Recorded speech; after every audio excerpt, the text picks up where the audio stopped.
Welcome to History That Unites. Yes, indeed, this is where you belong, and you'll learn a little more about how we define you belonging as we tell some stories, some backgrounds. Folks, my name is Kurt Roskoff, and I'm here with my friend Roger Persaud, and he's the one that brings the program and partnered with him because he has got a show that I find very worthwhile, and it's helping my personal journey, my personal professional development.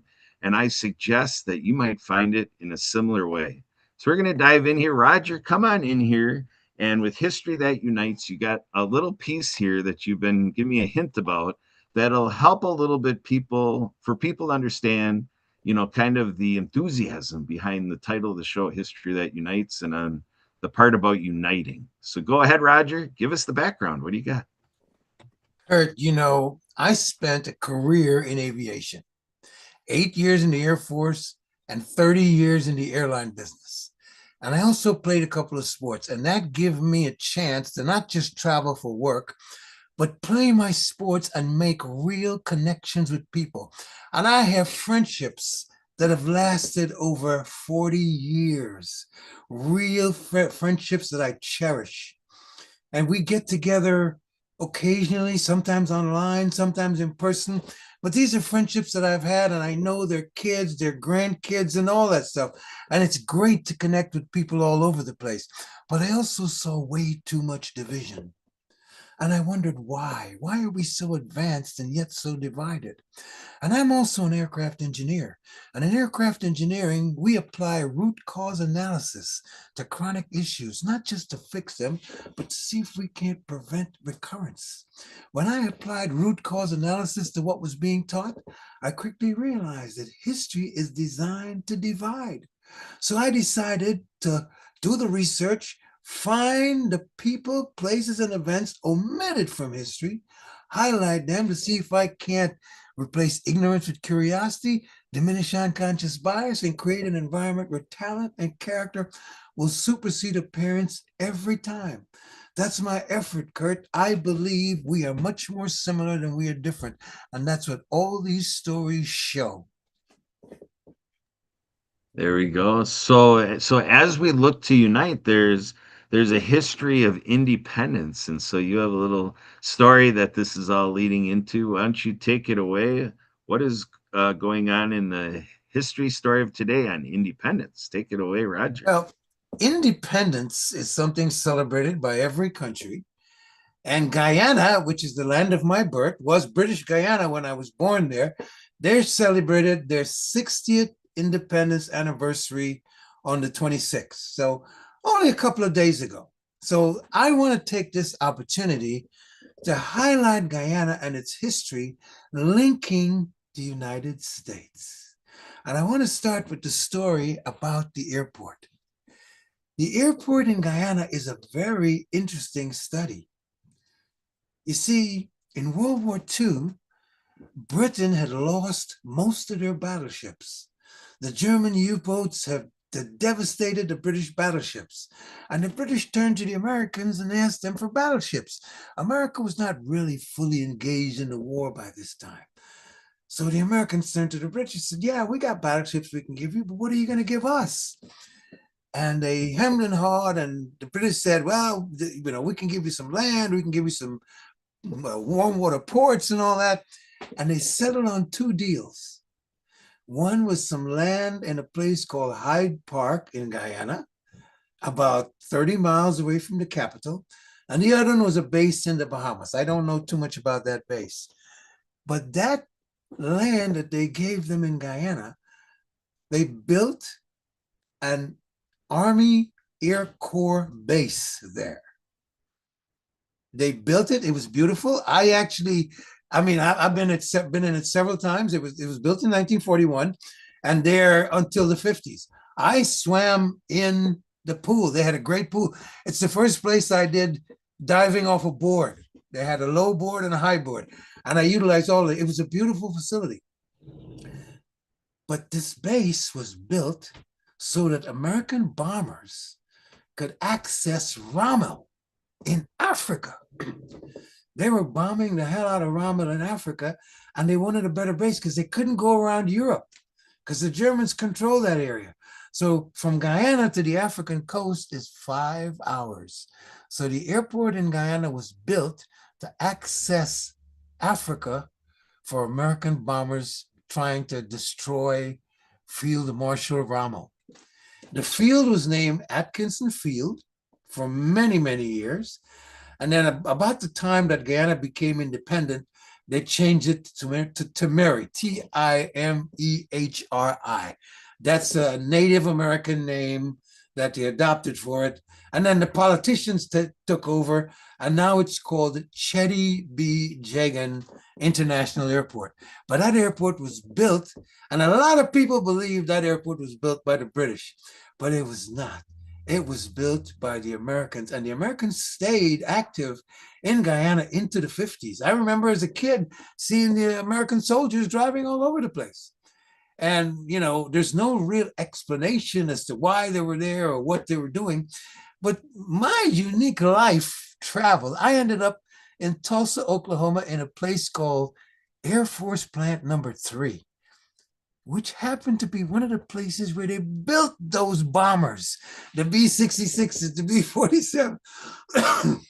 So I actually met people. First, I met some Rosie the Riveters, great women, great people. But I also met some people who had gone to Guyana to service those bombers as they went in to Africa to bomb the crap out of Rommel. Now, Rommel, Field Marshal Rommel. Now, here's the interesting part. When Guyana took over the airport became, they switched it around. It wasn't aiming towards Africa anymore. Now it was aiming just towards Miami, New York, Toronto, and London. So there have never been flights from Guyana to Africa since the Americans closed their base and turned it over to the Guyanese. That's an interesting story that most Americans don't know, Kurt. And I fit right into that. I resemble that remark like Garfield. Boy, oh boy, great to hear that story. First time I've ever heard it. Heard it right here with all of you out there in the audience. What a great thing. There you got a little flavor for kind of what we're doing here in this series, folks. And to make it even better, we have another story Roger's telling me about. And, for all you sports fans out there, this might have a little different zeal and appeal. Take it away, Roger. You gave me some teasers about it. I'm ready to listen to this one Yeah, now, I too. can't share, Kurt. You got to give me the right to share. Oh, yeah, yeah, I see. All right, let's do this, folks. This is teamwork in action here. Okay. Boom, boom, boom. Getting him back and co-hosting. Take it away, Roger. This is his Okay. studio and everything. We're working together to make it happen.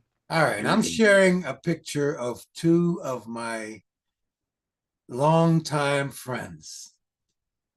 This picture, folks, the guy in the hat with the long pants is Marty Reisman in person. The movie Marty Supreme is all about the life of Marty Reisman. Marty Reisman was the greatest table tennis player in the 50s. His story is he was set to become the world champion, and then Kano came up with change of equipment in the world championship in India, and Marty was crushed. But Marty Supreme is a real person, and Marty Reisman is the guy in the picture with the cap on and the long pants. And he was a great friend of mine. I played at his club, which is at 96th and Broadway in Manhattan. He's a fantastic individual. We were friends until he passed away. And now he's famous because Marty Supreme is out there. There's a book for people who are interested in reading. He has a book that's been out since the 70s called The Money Player. It is a delightful read. He's an amazing man, and his story is worth knowing. Now, the other guy in the picture is a very interesting character. The other guy in the picture is George Braithwaite. Now, I'm going to stop sharing. Just remember that the guy in the picture is George Braithwaite. That's the black guy in the picture, and him and Marty did exhibitions all over the place. This picture is about them doing an exhibition in Las Vegas. I think that was in the 70s. Right, but I'm going to stop sharing. I'm going to get into telling you George's story.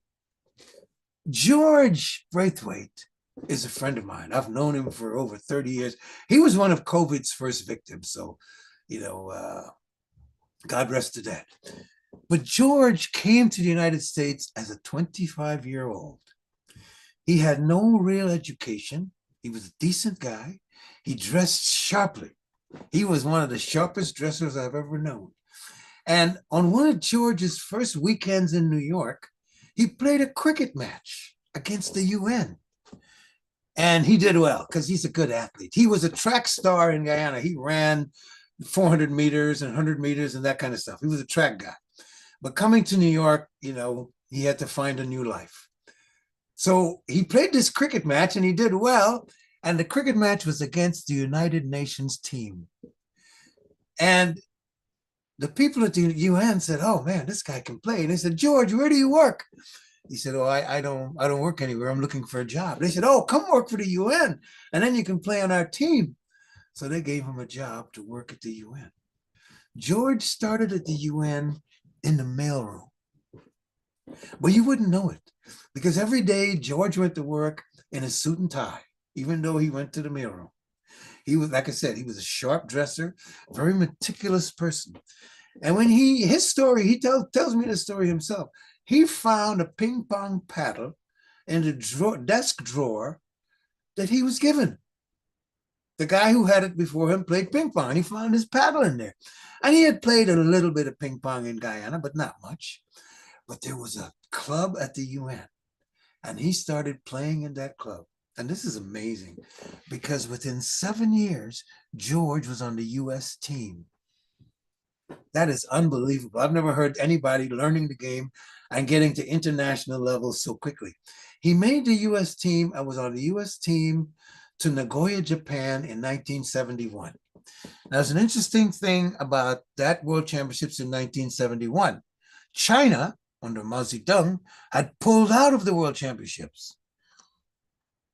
They pulled out. They had a guy named Chuang Si-tung who had beaten everybody in the world several times over, and it seems as he was unbeatable. And Chuang Si-tung was coming back to play in the World Championships at this tournament in Nagoya, Japan. Now, George, being a player who learned the game as an adult, he had studied Chuang Si-tung. And Chuang Si-tung was a master of the backhand. So George's game was mainly a backhand game. And George was number 5 on the US team. He wasn't a star. And the team usually plays a 3-man team, so he wasn't going to make the team. But he supported the team. He was there with the team all the time. But every time China was playing, George was there. Every time China was playing, because George wanted to learn from Chuang Si-tung. And there was another guy, there's a Chinese guy named Liang Golian. He was a young player on the Chinese team, and his goal was to learn English. So he befriended George, and George, being the really nice guy that he is, and he really is a really charming person. The top player on the Canadian team was a guy named Errol Caetano, another Guyanese. So it was George and Errol going over to watch the Chinese. So the Chinese liked it, and they liked the fact that these guys were American, or Canadian and American, coming to watch the Chinese. So they decided to take advantage of it and invite George to China. But being the magnanimous person he is, George said, "You can't invite me alone. You have to invite the entire team. And you also got to invite Errol's team, the Canadian team. And let's just have one big thing." And the Chinese said, "Sure, why not?" Well, I don't want to name people's names because I don't want to blackball any people. But the manager of the US team was totally against it. Totally against it. He said, "No way, we're not doing that. We're not going forward with that." But the coach, he said, "Nah, I like this idea." The coach is a real player, and he liked the idea. So here was George and a couple other guys calling the State Department from Nagoya, Japan, to talk about ping pong. And they're calling. They did this on a Sunday, by the way. And as they're talking to, this is back in the old days with switchboard operators where they're pulling out plugs and pushing them in holes and that kind of stuff. So they're talking to this female switchboard operator and she's going nuts. But guess what happened? Henry Kissinger walked by and he heard the discussion. He said, "Who are you talking to?" And she said, I'm talking to some American ping pong players that are in Japan, and they're telling me China is inviting them to go to China. Kitchen just said, keep them on the phone. I love it. And I don't know the intricacies of what went on from there, but I can tell you this: that is the impetus of the beginning of ping pong diplomacy. And the Chinese celebrated ping pong diplomacy in a huge way. And my friend George, an ordinary guy in the mailroom, I saw letters that he got, handwritten letters from Richard Nixon, from Chou and Lai. You know, imagine that. Here's this ordinary guy getting letters from Richard Nixon, handwritten letters, and Chinese Premier Chou and Lai. And every time the anniversary of ping pong diplomacy rolled around, that was the first thing to connect the US and China again. And we say Nixon invited China, but I'm telling you how it actually started. And every time they had an anniversary, George was celebrated. George was celebrated, man. This thing got so big. Ping pong diplomacy started in the 70s. I think it was 73. And now it's going on, I don't know how many years, 50 or 60 years. And it was all initiated by my good friend, George Braithwaite. Now, Kurt, isn't that an amazing story? Oh my gosh, absolutely fantastic. You are a good storyteller. Yeah, another one. I obviously with everything that you know, I never would have heard it any other way. And well, what an offering out there for all of you watching and listening to this live stream on YouTube, or the getting out onto other platforms and everything from this recording. Yeah, great stuff. To ping pong diplomacy, the first time in my life I've ever heard that term. You brought it to me, Roger. Google Appreciate it. it. You'll be amazed. Google it. It's a big deal. It's a big. Okay. I actually got to accompany George on some of the anniversaries because he just invited me, and I mean, we were treated like royalty in China, and that's the kind of guy George is, man. Anywhere he goes, he's treated like royalty, and he was just an extremely ordinary guy and an amazing player at over 75 years old. He could outlast most people on the table for over 3 or 4 hours. He was an amazingly fit man. And when he passed during COVID, we were shocked. We were just crushed. But that's just one of those things. But Yeah, yeah. So, yeah, what a testimony to a role people can play that a lot of us might miss that opportunity in terms of inviting, and how you kind of say, well, bring everybody in, don't just make this for me, let's make yes, it for everybody. To have that frame of mind is very powerful, and the stories that can unfold. And like when we started this episode today, I was like, everybody out there watching this thing really belongs. And that's what this is about, or like the idea of history that unites. That when you can yes. bring people in, and you're really giving them that experience of belonging, that really is, part of the building blocks of unity. A person feeling they Here's the belong. thing, Kurt. History is our shared stories. There is no white history. There's no black history. There's no American Indian history. It's all history. And history, properly told, unites us. Exactly, exactly. And when I was in the classroom in primary education, going through the school district, I happened to live again in this school district that I grew up in. But I remember sitting in the classrooms with history, and we learned how the United States of America, the USA, through the history we are learning in US history, was a melting pot that became a thing. The USA is a melting pot. Yes, yes, And I really see that now at this point in time. I really see, to your point, Roger, that really the whole world is 8 billion people on the planet, and we're all one big melting pot. It's just yes.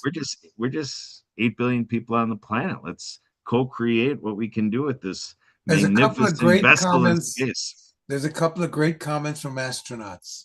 One in the 70s, And I can't remember the astronaut's name, but he said this was in the 70s. He said, when you've traveled into space and you've looked on Earth from space and you see it, you want to grab a politician by the scruff of the neck and pull him 250,000 miles away and said, look at that, you stupid son of a gun. We're all in the same boat.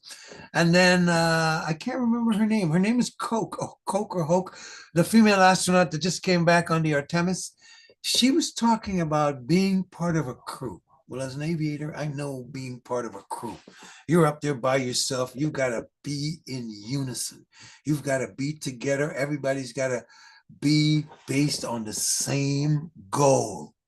And she was saying that, and it's much more intense for them going into space for 8, 9 days and all that stuff. And she said, she was asked in her younger days, what is a crew?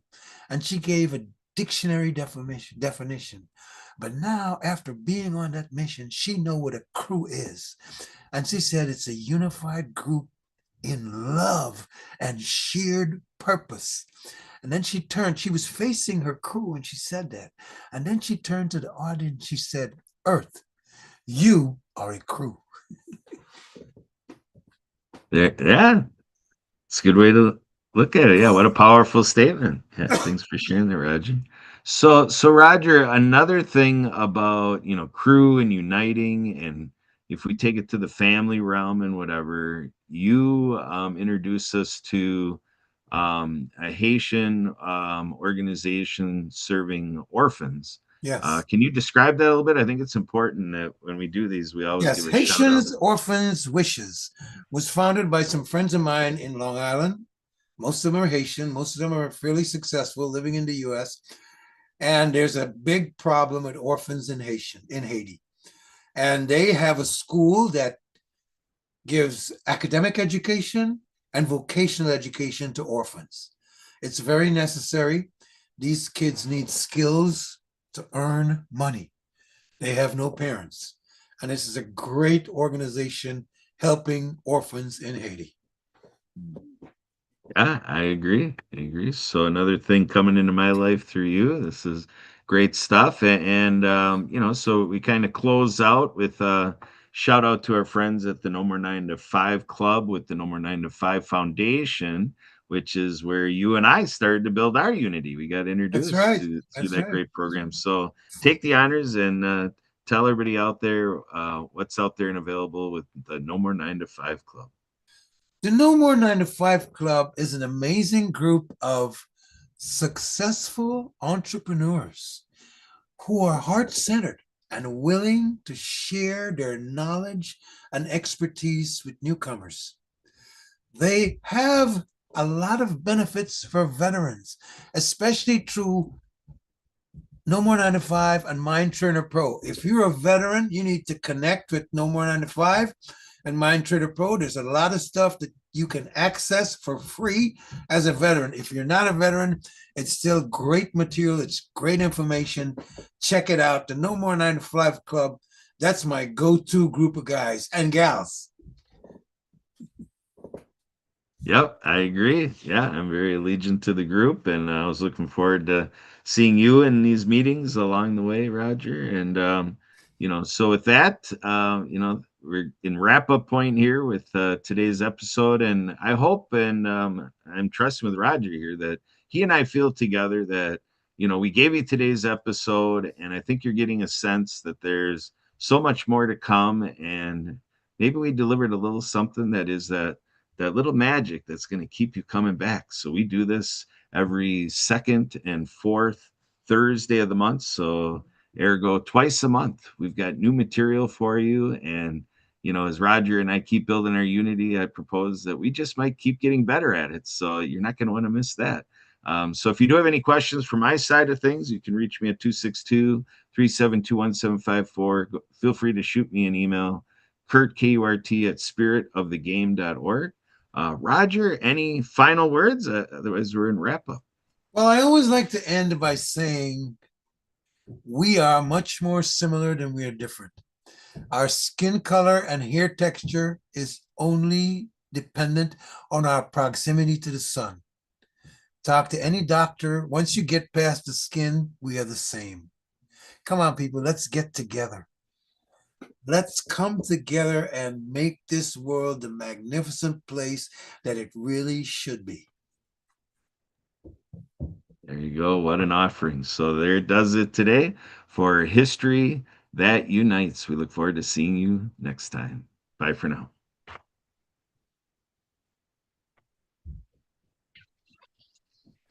Okay, cool.